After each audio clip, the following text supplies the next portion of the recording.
naman sa ating Connecting Pinoys Around the World, silipin naman natin ang bird's eye view sa Orlando, Florida na tinaguriang theme park ng capital of the world. Sa ulat yan ni RJ Alavaso. RJ, good morning!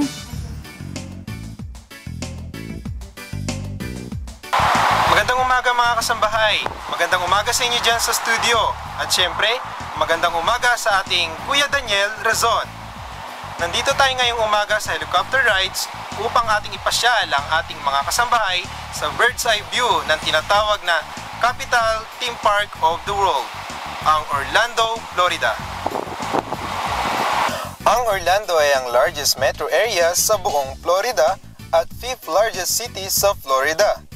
Tinatawag din ang Orlando na the City Beautiful at Theme Park Capital of the World. Ang mga theme park dito ay dinadayo ng higit sa 51 milyong turista taon-taon, kabilang ang mga higit sa 3 milyong turista mula sa ibang bansa gaya ng Pilipinas. Nagsimula ang pag-angat ng ekonomiya ng Orlando nang magdesisyon si Walt Disney na dito itatag ang Disney Theme Park noong 1965 dahil mas ligtas umano ang Orlando mula sa hurricanes kumpara sa Miami at Tampa.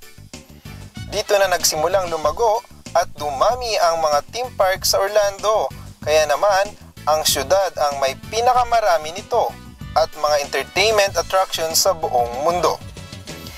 Dito sa helicopter ride, makikita ng mga turista ang bird's eye view ng mga theme park na talaga namang napakaganda.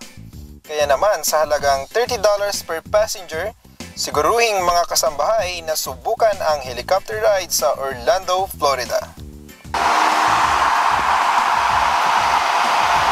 Samantala, bigyan muna nating daan ang ating mga kasambahay dito sa Orlando, Florida na makabati dyan sa mga mahal nila sa buhay sa Pilipinas. Hello po, magandang umaga, magandang gabi o magandang hapon po. Binabati ko po ang mga kamag-anak ko sa Pilipinas, lalo-lalo na po sa Baguio City. Advance happy birthday po sa dalawa kong sister. I miss you, I love you, take care, and God bless. Kumusta po? Binabati ko po yung mga kamag-anak ko sa Pilipinas, sa Marikina. Ang asawa ko si Lynn, ang anak ko si Justin at si Aaron. Kumusta po kayo dyan? Nandito lang ako. Salamat sa Diyos, nandito po ako. Okay naman po ako dito. Yan muna ang pagbati ng mga kasambahin natin dito sa Orlando, Florida. At bago tayo magpaalam, alam nyo ba na ang Orlando, Florida at hindi ng New York, Los Angeles ang most visited city dito sa US. Ito ay dahil sa malalaking theme park gaya ng Universal Studio, SeaWorld at ng Disney World. Yan muna ang ating napasyalan sa araw na ito.